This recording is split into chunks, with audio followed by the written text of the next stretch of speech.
मुझे बताइए अवैध अतिक्रमण था या नहीं था, अवैध अतिक्रमण है या नहीं, बस मुझे इतना बताइए आप, फिर मैं आगे बात। अतिक्रमण कहाँ नहीं, ये बताइए मुझे। अगर किसी के जो घर बने हुए हैं वहां पर, चाहे हिंदू हो मुसलमान हो कोई भी हो, हम नहीं कह रहे हिंदू मुसलमान नहीं कर रहे, लेकिन जो चिन्हित करके घरों को तोड़ा जा रहा है उस पर कौन सवाल नहीं उठाएंगे क्या? किसने चिन्हित किया? अरे जो 1800 घरों पर कार्रवाई हुई अकबर नगर में बिलाल भाई, 1800 घरों पर जो कार्रवाई हुई उसमें कौन सा हिंदू का घर छूट गया?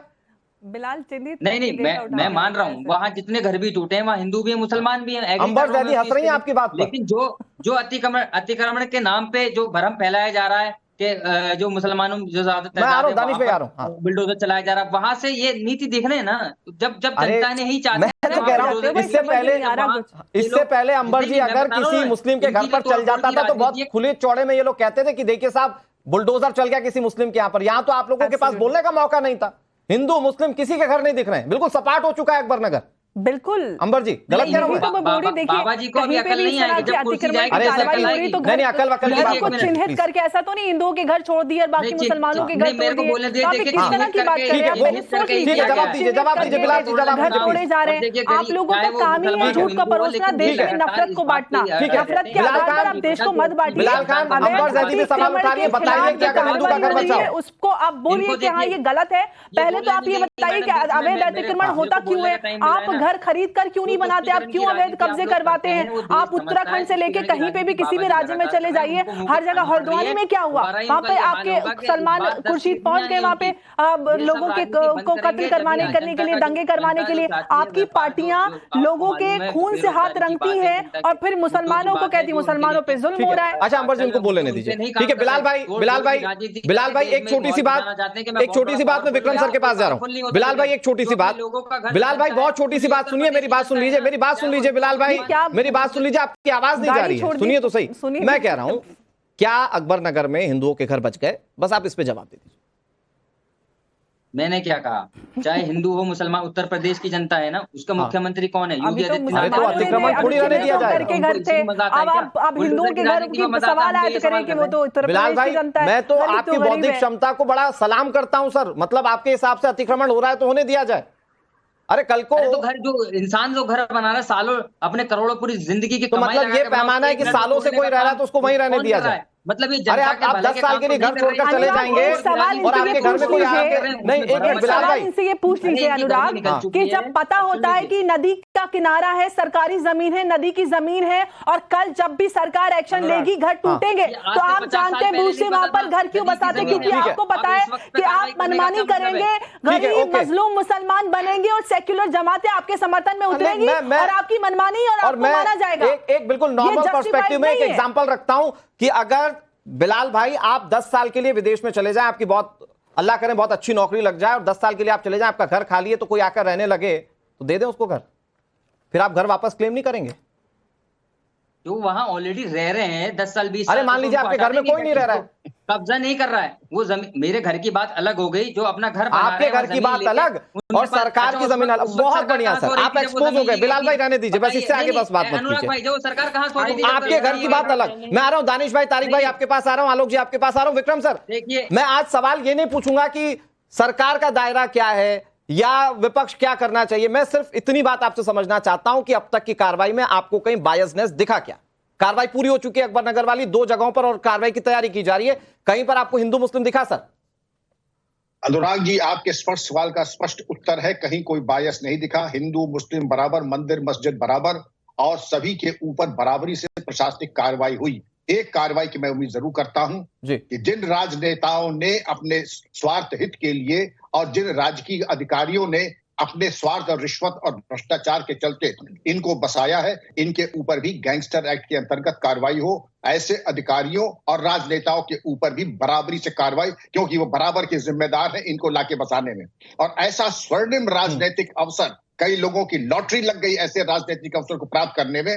गरीब अमीर ये और वो, इस बिरादरी वो बिरादरी, कानून में आईपीसी में कहीं गरीब अमीर और किसी बिरादरी का नाम नहीं दिया है। कानून की लक्ष्मण रेखा पार किया तो उसके परिणाम होने ही होने हैं और वही हुआ। आप पहले ये बताइए कि सरकार की बेशकीमती जमीन पे नाजायज कब्जा ये जायज है, ये नाजायज है? हाँ ना में जवाब दें। और गरीब अमीर की परिभाषा आपके लिए महत्वपूर्ण। वो कह रहे हैं कि 20 साल से रह रहे हैं तो उनको क्यों हटा रहे हैं, ये तर्क है क्या? सवाल ये है कि 20 साल से कोई डकैती डाल रहा है और पकड़ा आ जाए तो कहेगा हम तो डकैती, हमारा तो जन्मसिद्ध अधिकार है। ये कौन सा तर्क है भाई? ये तो ऐसा तर्क है, मैं समझ में नहीं आ रही है। ये अच्छा हुआ कि सस्ते निपट गए, क्योंकि हमने देखा कि 2000 मकान वहां बने हुए वो दिए भी जा रहे हैं। बेहतर होगा सरकार जो सुविधा दे रही है वहां जाए, बाइज्जत वहां रहे। इसमें कोई बायस अनुराग जी का नहीं है कि चूंकि हम 10 साल से डकैती डालते चले आ रहे थे, इसके बाद हमने कांटा डाल करके चोरी से बिजली की, अब आप हमें रोक रहे हैं। हमने बिजली 10 साल से चोरी की है, हमें आगे भी चोरी करने का मौका दिया गया, हमारी हक तल्फी की जा रही। ये this is all nonsense Anurag ji. ये चीजें कभी न कभी बंद होंगी, ये गरीब राष्ट्र बर्दाश्त नहीं कर सकता। ये ठीक है। तो तारिक भाई मुझे बताइए कि फिर क्या आधार बच जाता है जिस पर यह डिफेंड किया जाए कि अतिक्रमण के खिलाफ कार्रवाई नहीं होनी चाहिए? भाई 10 साल से कोई जुर्म कर रहा है तो उसको जुर्म करने थोड़ी दिया जाएगा, जैसे पकड़ा जाएगा वैसे ही जेल में डाल दिया जाएगा। बिल्कुल सही कार्रवाई है, उसके लिए कोई दिक्कत नहीं है। लगभग 20 साल से नहीं 50 साल से वहां लोग रह रहे हैं, इन्हीं बीच में। अच्छा 50 साल क्राइटेरिया, मतलब 20 साल क्राइटेरिया नहीं 50 साल क्राइटेरिया। नहीं सुन पूरी बात बोलने दीजिए। आपने जैसे डीजीपी साहब को बोलने दिया वैसे हमें मैं आपको बोलने दे रहा हूं, मैं तो सवाल पूछ रहा हूं। सुनिए, बिल्कुल कार्रवाई पे कोई सवाल नहीं है। एक सवाल शुरुआत में पूछा था कि कितने मुफ्त वाले घर हैं और कितने पैसे लेके घर दिए गए। अच्छा, कोई जवाब नहीं आया। अभी ले लेंगे जवाब है। नहीं लेंगे नहीं, वो देंगे नहीं, मैं स्टैंप पे लिखूं। अच्छा अब सुनिए आगे बोलते हैं। स्टैंप लेकर बैठ रहे हैं। 5 मुख्यमंत्री इनके भी रहे हैं, 5 बार मुख्यमंत्री इन 20-30 सालों में। 30 साल ले लें तो भी हम भी जिम्मेदार हैं, हम लेते हैं जिम्मेदारी। चलिए ठीक है, हमारी भी सरकार रही है, ठीक है, ये लेंगे जिम्मेदारी, ये लेंगे जिम्मेदारी। उन लोगों को जैसे डीजीपी साहब ने कहा पनिश करना चाहिए, मैं मानता हूं हमारी भी सरकार रही, गलतियां रही होंगी, लेकिन सरकारें तो इनकी भी रही हैं। 5 लोग, 3 बार कल्याण सिंह, अरे सुनिए भाई, 3 बार कल्याण सिंह, 1 बार गुप्ता जी, उसके बाद राजनाथ सिंह साहब रहे लास्ट मुख्यमंत्री। तो क्या उनके ऊपर एक्शन नहीं? हमारे से शुरू करिए एक्शन लेना हमारे ऊपर से। मगर ठीक है, मैं इसी सवाल को एज इट इज ट्रांसफर कर दे रहा हूं। अवस्थी साहब देखिए, वो पूछ रहे हैं कि घर देने का क्या पैमाना था, मुफ्त में घर दिया वो कैसा, और जिसको पैसे के साथ दिया वो कैसा। उनके इस सवाल का जवाब आप दे दीजिए, वो स्टाम्प पर पेपर पर लिखने को भी तैयार हैं कि आप तो जवाब नहीं देंगे। एक तो उसका जवाब आप दे दीजिए। दूसरा मुझे ये बताइए, जो उनका वाजिब सवाल है कि ऐसे में आपकी भी सरकारें पहले रही हैं और अवैध अतिक्रमण तो 50 साल पुराना है, तब आपकी भी सरकारें क्या जिम्मेदार नहीं है इस चीज के लिए? अवस्थी साहब देखिए, पहले सवाल का जवाब यही है कि जो भी वहां पे अतिक्रमणकारी थे उनको विस्थापित किया गया है और 1800 मकान दिए गए हैं। और वहां पर विस्थापन में कई लोग करोड़ों रुपए का टर्नओवर भी कर रहे थे, गरीब नहीं थे, अट्टालिकाएं बना ली थी, करोड़ों रुपए का उनका टर्नओवर, वहां पर इनकम टैक्स जमा है। तो इस तरह का व्यापार करने वाले लोगों को तो फ्री में मकान नहीं दिए जाएंगे। जहां तक की बात इन्होंने कही कि हमारे कई मुख्यमंत्री हुए, तो मेरी बात पूरी हो जाने दे, आप थोड़ा सभ्यता का परिचय देंगे, मुझे लगता है आप तो सभ्य व्यक्ति हैं, प्लीज कंटिन्यू। देखिए, और जो इन्होंने हमारे मुख्यमंत्रियों की गिनती की ना, ये कल्याण सिंह जी मात्र 2 साल मुख्यमंत्री रहे, 91 से लेकर के 93 तक। और 5 साल की अवधि में जो हमारी सरकार इधर 2000 में रही, उसमें 3 मुख्यमंत्री हुए। लगातार निर्बाध रूप से हम 15 साल सत्ता से बाहर रहे, 2004 से लेकर के अखिलेश यादव की सरकार तक, उसके पहले से। और ये कब्जे आज से नहीं है, कांग्रेस की सरकार में वीर बहादुर सिंह के समय से ये कब्जे शुरू हुए थे। तो आपकी सरकारें आई तो आप लोगों ने कब्जे को रहने दिया, इसका मतलब ये कर रही थी।